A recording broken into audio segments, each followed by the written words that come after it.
सो अगला नंबर क्या है?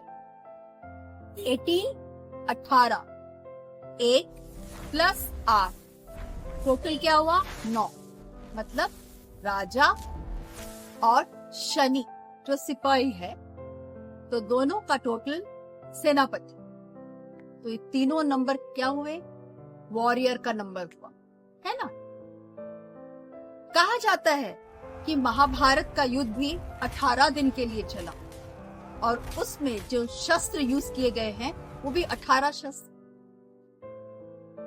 ये भी कहा जाता है कि कहानी कुछ ऐसी है विश्वकर्मा जी का जो 18 नंबर पर ही आधारित है। क्या आप सुनना चाहोगे? तो कहानी ऐसी है कि सुनिए और समझिए। चलिए सुनते कहानी। हमारे जो विश्व के जो रचयिता है वह विश्वकर्मा द आर्किटेक्ट, उनकी कहानी। तो उनका कहानी ऐसा है कि विश्वकर्मा जी सूर्य से बहुत ही प्रभावित हुए थे। उनकी एक पुत्री थी जिसका नाम था संजना।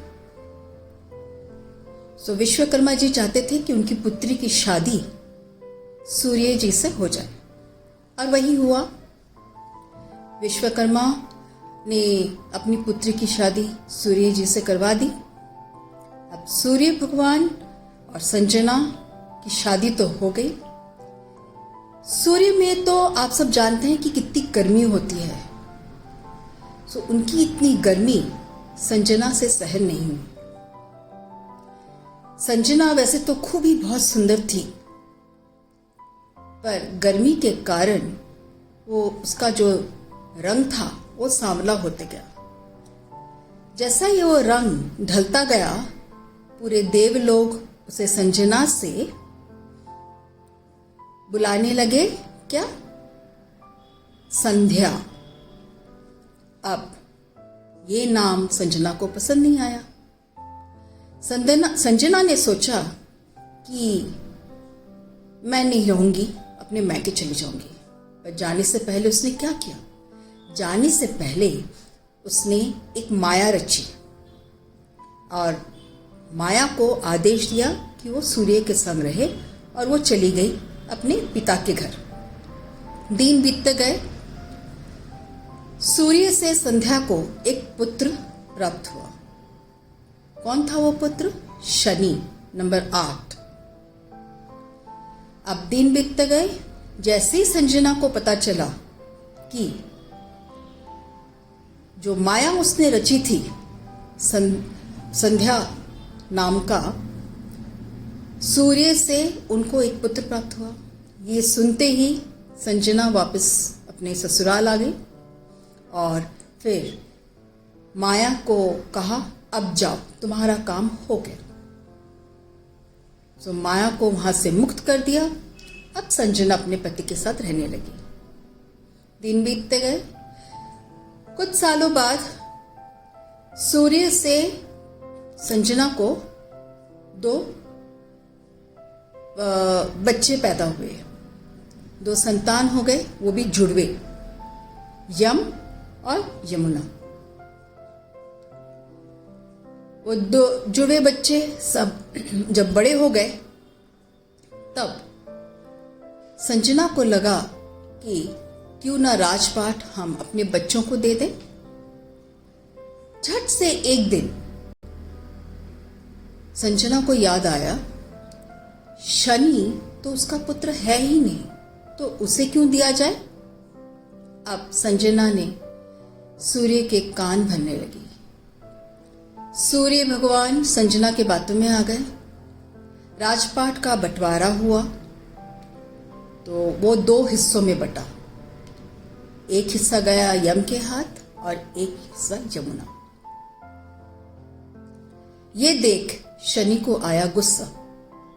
उसने कहा, ये तो एकदम ठीक ही नहीं है, न्याय नहीं हुआ उसके साथ, बहुत ही अन्याय हुआ। जब वो शोर मचाने लगा, तब संजना ने पूरी कहानी बताई। उसने कहा तुम तो हमारे पुत्र हो ही नहीं। जैसे उसे पता चला पूरी कहानी, ये सुनकर सूर्य भगवान को बहुत ही बुरा लगा। उन्होंने कहा, इसमें शनि का क्या दोष? ये तो बहुत ही बड़ा अन्याय हुआ शनि के साथ। शनि ने गुस्से में आकर संजना के कोख में लात मारी। जैसे ही उसने संजना के कोख में लात मारी, संजना को गुस्सा आया और उसने श्राप दिया कि जिस पांव से तुमने हमारी कोख में लात मारी, तुम्हारा पांव टूट जाए। और शनि का पांव टूट गया। ये देख सूर्य भगवान को बहुत ही बुरा लगा। उन्होंने अपने ही ताकत से शनि का पांव ठीक किया और उन्हें एक अच्छा सा पोस्ट, दैट इज जस्टिस का एक पोस्ट, लॉ एंड ऑर्डर का जो जस्टिस का पोस्ट है, जज का, वो दे दिया। फिर भी शनि खुश नहीं हुए। उनके मन में बहुत ही गुस्सा था सूर्य भगवान के लिए और संजना के लिए, अपनी सौतेली माँ के लिए। तो उन्होंने क्या किया, सूर्य भगवान अपना जो भी थोड़ा बहुत मदद कर सकते थे उन्होंने किया, पर फिर भी शनि का मन नहीं पिघला। इसीलिए कहते हैं ना, कुंडली में जहाँ पे सूर्य शनि आता है वहाँ कभी भी सुख नहीं होता है।